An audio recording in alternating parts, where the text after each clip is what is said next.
Alex Behunin with LowKick MMA. I'm here with Eli Aronov, who returns to action August 22nd of week 3 of Dana White's Contender Series in the main event.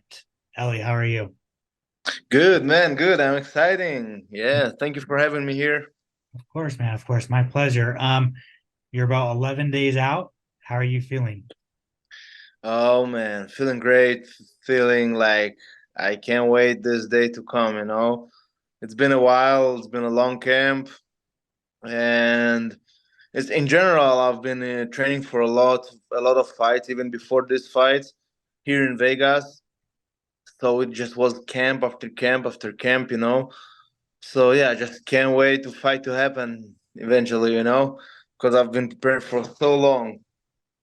Just want this day to come, to show everybody what I work for and just to give my all inside that cage, get my contract, start a new chapter in my life. Yeah, man. So it's you're coming off a pretty long layoff. I mean, I guess more than a year. You were supposed to fight twice this year, but the fights got canceled. I guess how disappointing were you that like you said, you've been in camp for a long time and haven't been able to fight? Actually, I supposed to fight more than twice this year. I Oh, supposed to wow. fight like I had like about 4 or 5 fights got canceled for so many reasons. But everything happens for a reason. I wanted to get another one before I'm getting inside the UFC just to get more experience, before the UFC. But everything is God's plan. So I'm thankful for the opportunity. And yeah, everything is happening for good and for a good reason. I don't know why, but a lot of fights got canceled. And the most important thing, we are here. I'm fighting for the UFC contract. That's the most important thing. I will win this fight. I will get this victory, and that's the most important thing. What's been canceled? Fight.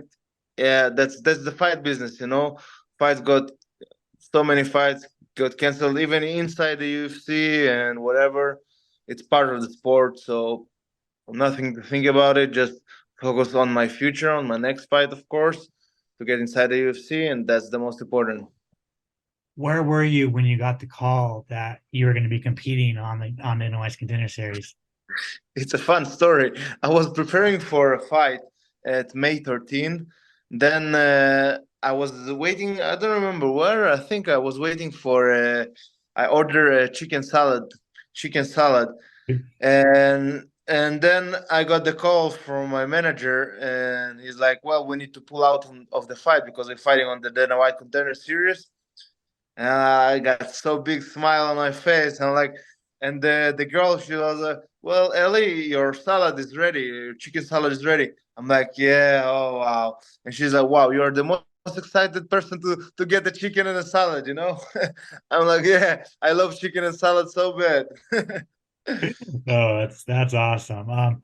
Who was the first person that you called to tell that you got the fight? Oh, I think my brother. I think my brother. Yeah. Wow, that's If I'm awesome. not mistaken, it was my brother. But I called him first. Yeah. Awesome. Awesome. All right, well, let's talk about the fight. You're fighting Zachary Reese, another undefeated prospect, very tough guy. What do you think of the matchup? I think it's a good matchup. It's going to be a good fight. Of course, both of us are hungry. It's a lifetime opportunity. But I know I have everything to beat him. I'm the better fighter, and I know I'm the better mindset, better fighter. I will show it inside the cage. I will show my mind is different. My skills are different. I've been working so hard. I've been sacrificing so much. I left my home, my family, my country, my friends, my girlfriend back home. I'm living alone in Vegas for 8 months just to be here to train with the best. To give everything I can to get this opportunity. So I know nothing gonna stop me. On paper, it's a very fun fight. Both of you guys come to finish your fights. Of course, So always. Yeah. So, I mean, how do you kind of see this fight going? Like, I doubt it's going to end outside of the first round. Like, do you think it's going to be a first round stoppage? I do see a stoppage. I'm not gonna give you a lot of predictions, but I do can tell you who knows me knows I'm never gonna stop. I'm gonna be there. I'm gonna push. I'm gonna do everything I can to finish the fight. To make a statement. I know Dana White is there, and I need to impress him. There's a win is not enough. I know he gave last episode he gave all the winners contracts, but I'm not counting on that. I can count on that. I need to finish the fight. I know that, and I will be there. I will do everything I can. I will put the pressure. I will do everything I can to finish the fight. That's my ultimate goal. There's no other way. It's either me finishing the fight or I got finished. There's no scoring there. There's no nothing like that. I go there, I go finish the fight. I love it. I love it. I did want to talk about you leaving your country, leaving all your friends to come to Vegas. What was the decision behind that, and how hard of a decision was it? It's a hard decision. It's a hard decision, of course. It's very hard. I'm not gonna lie. I left everything home. For me, family, my girlfriend, my loved girlfriend, my friends is everything. But I understood I need to take my game into the next level and to challenge me more, to improve more. So I just decided that's what I needed to do. I need to take my game to the next level and to challenge myself, to improve myself as a fighter, as a person. And sacrifice need to be made, and I've done them. How has it been training with Extreme Couture, with Dewey Cooper, with Zangief? Like, how has it been?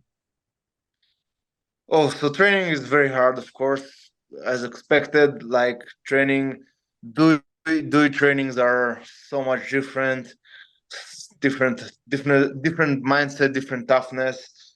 Like trainings are long, hard. He always push you to the limit.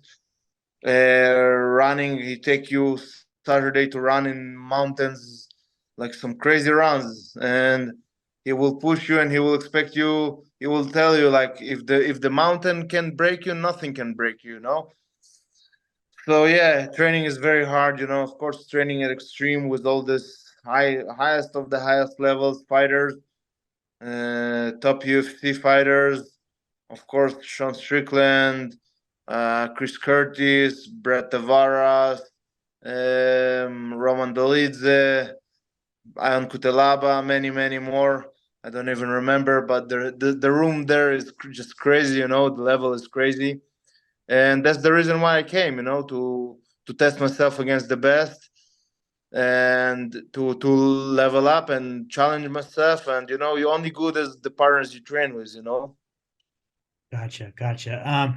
And finally, I just want to ask, like, what would it mean to you to be another fighter from Israel to promote your country? Obviously, there's Natan Levy. Just how important is that to you? And yeah, just how important is that to you? Wow, man, it's everything for me. It's everything for me. I love my country so bad.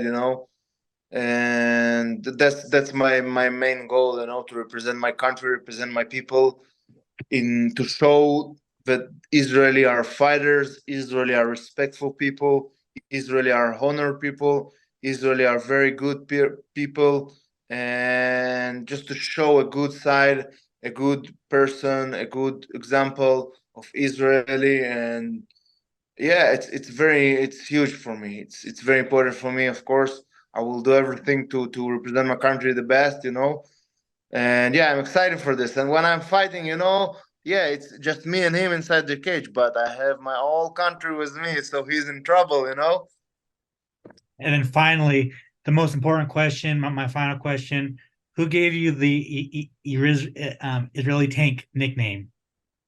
Oh, so it's also a good story. So Bruno Tank Mendes, he's the CEO of the Soul Fighters Association.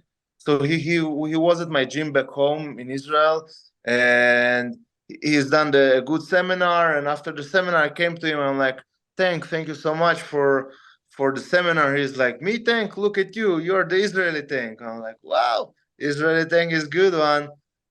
And that's just it. Since then, that's the nickname. Yeah, I love it. I love it. It's represent, of course, it's represent my style because tank, and Israeli army. I served in the army. Wasn't in a tank, but I work a lot with tanks in the army. And yeah, I know Israeli tank is something that never stops. Always move forward. Always pressure. Always, doing the job the best. And it fits my fight style. It fits my look, and it's Israeli. So yeah, I'm so proud to have this nickname.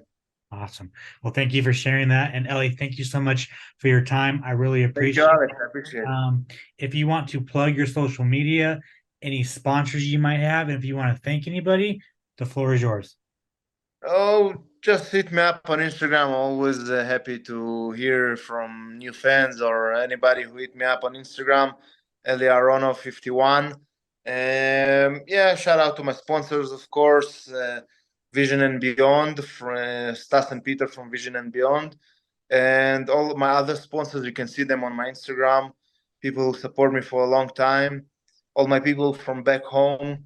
Yeah, all the Israeli fans, Israeli people, and my city, small city, Arad. Yeah, just shout out to my family and everyone, girlfriend, everyone who supported me. Uh, that's all. Thank you. I appreciate it, man. Make sure to subscribe to the LowKick MMA YouTube channel for all the latest news, event previews, and interviews with some of the biggest stars in MMA.